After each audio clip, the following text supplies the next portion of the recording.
Good morning, guys. How are we all doing? I am Dan from Trading with Dan. This is our Bitcoin morning update. So if you guys wouldn't mind smashing that like button, we shall go straight over to those Bitcoin 4-hour charts. So yes, Bitcoin on the 4-hour, as we can see, we are basically testing the lower side of what is actually the upper segment of this next basically range that we dropped into, this range that we were trading in previously here before we broke out to the upside, established a higher sideways range. We are actually trading, as you can see. We at the top half of it. We've got the bottom half here that we could break down into, and then clearly things will start to get a bit more risky as we potentially test down towards these 41,000 to $42,000 levels. But that is not to say that is happening. That is just to say at the moment we are testing the midpoint of this range. So do we get supported here? Do we turn back up? Do we put in what would actually be a pretty nice lower high relative to a pretty nice higher low relative to this higher low? And obviously that pretty much being confirmed if we get back above say 53,000. Is what is going to play out? We shall have to see. As you can see, we are trying to mount a bit of a recovery here. If we can get, I mean, realistically, if we can get back above 50,000 and this basically previous lower high, we will start to look a lot better. We will start to look like we can make an attempt to get back into basically just back above this this horizontal here, and back into our previous range after what would just be a short-ish term foray back down into this level here. But yeah, we shall have to see what happens. Obviously, we've got big economic news coming with the Fed tomorrow. But yeah, do we believe they're going to crash the markets and then have to then reverse whatever they do to then re-pump the markets? Or will they just skip the whole crash part and just keep pumping the markets? We shall have to see what happens. If we actually look at Ethereum, the Ethereum Satoshi pairing as well, it is obviously got pretty whacked with all this crypto uncertainty. And I say crypto uncertainty because the stock market is not looking bad at all. It does seem to be a crypto specific. It seems to be also just be the usual kind of crypto volatility that we are kind of accustomed to. Obviously, it can get for some people, it can get for some other certain YouTubers, it can get a bit stressful at times. But yeah, it is really just par for the course, and just what anybody realistically that's been in crypto for any amount of time should just be able to expect, and not develop suicidal tendencies as a result of. Anyway, probably shouldn't laugh, but anyway, yeah, obviously definitely shouldn't laugh, but that would maybe anyway. So yeah, as you can see, Ethereum Satoshi pairing did kind of bounce off this level here, which is coming from this high here. So if we can turn around from here, that would be fantastic. I don't ideally want to see us drop down any lower, especially not into this support area, because that will take out this low here. And I think if we can, whilst it is extremely early days, if we can put in a new higher low relative to this low right here, right now, and get back above this 83 spot, North Spot 83, basically we call it 85. We all know what we mean. If we get back above, I don't know why I said 85, 83 and a half. The 5 came from the half, but if we get back above 83 and a half, we will start to look good here. The USD pairing for this asset also hitting a horizontal level just down here too. Obviously fallen out of this channel here. It has obviously briefly been out of the channel there. It does need to re-establish this channel. It basically needs to re-establish $4,000. Otherwise, well, yeah, let's extend this along. Otherwise, we will be looking at lower. We will be looking at lower prices. But do I think things can turn around in crypto and we can get back above here? Yeah, I think we can. I think Not to mention other YouTubers again. I think the sentiment is pretty bearish, and people are getting a bit.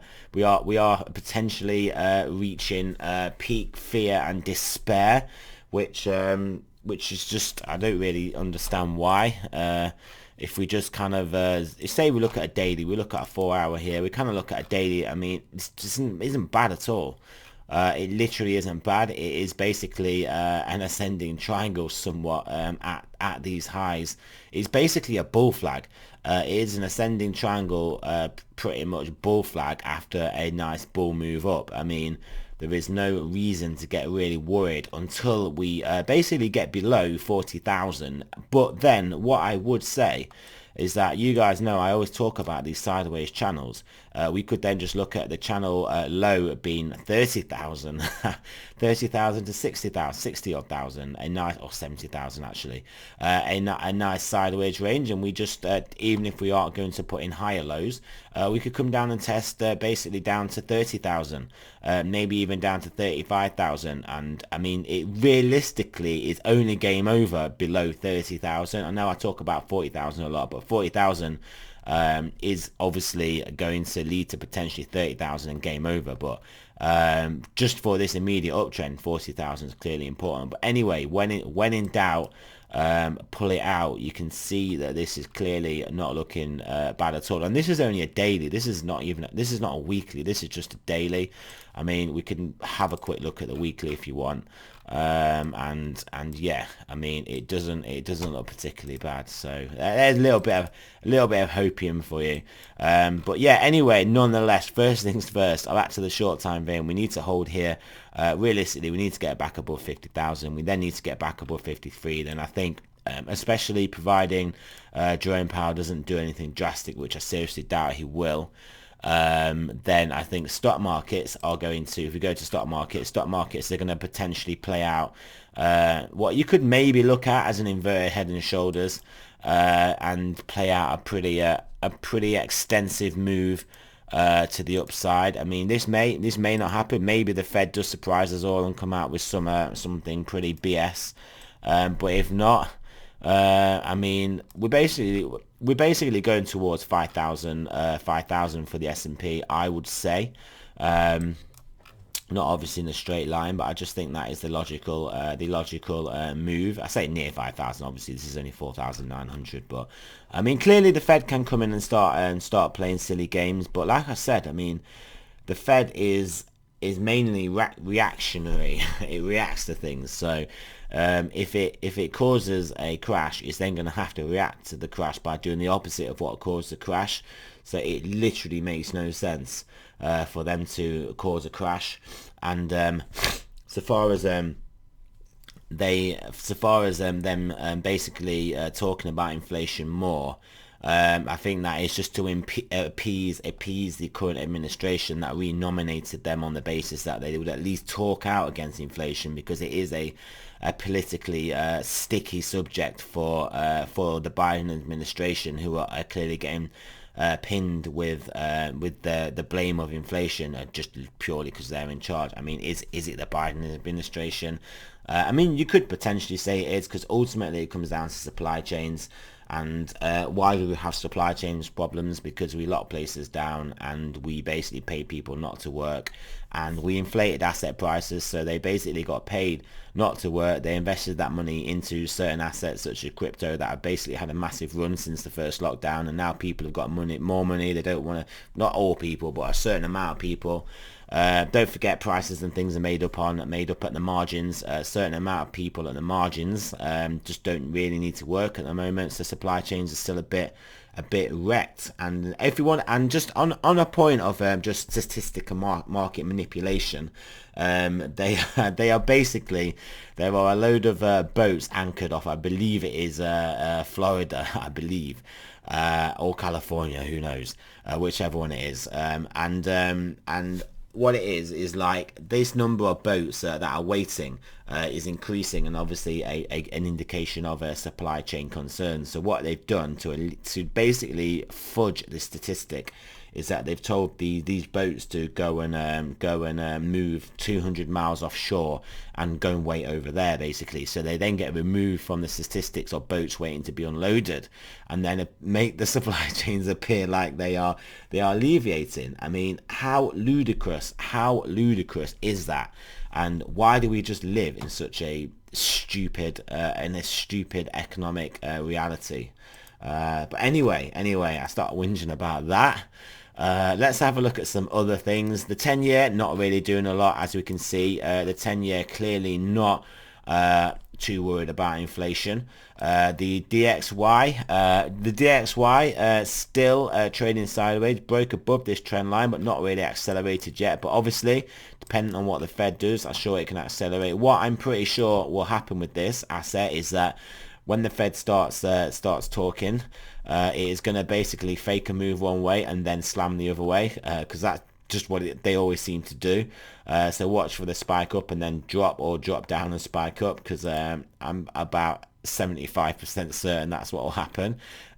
Oil as well, trying to break its trend line here and go back bullish again.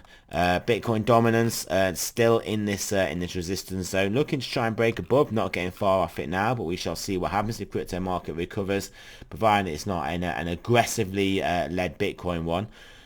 Then yeah, this will continue to move back down. Not a lot else I want to look at on here. Not a lot else. No, let's look at gold. Gold clearly not pricing inflation, but I'm not sure. I think gold is maybe broken as a price signal. So we pretty much can't really read much from that, I would say. So yeah, let's look at these stochastics. We need a helping hand here. We need stochastics. We've got to hold this level we're at now. 4 hour still pointing down, but looking to turn back up from this low level. 10 hours turn back down from here. 12 hour is pointing down. Daily is turning back down, and then bi-daily is pointing up. 3-day turning back up from a low level. 5-day diving and weekly still diving, and then bi-weekly and monthly still up. So yeah, mixed messages.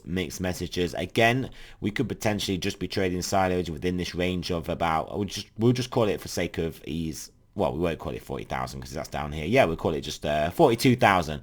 We've got to realistically hold this 42 to 52,000, this $10,000 sideways range. If we don't turn back up and break up right now from this level, if we do break down, we still just got to hold this sideways range that we've got here, and then ultimately then break back to the upside. But will we see more downside depending on how the market reacts to the Fed, or will we turn around from here? Possibly. I do think we possibly have a good chance, because there just seems to be a lot of despair and fear and lack of confidence in the crypto market, and that isn't reflected in other risk assets at the moment. So it just seems to be at present par for the course of this.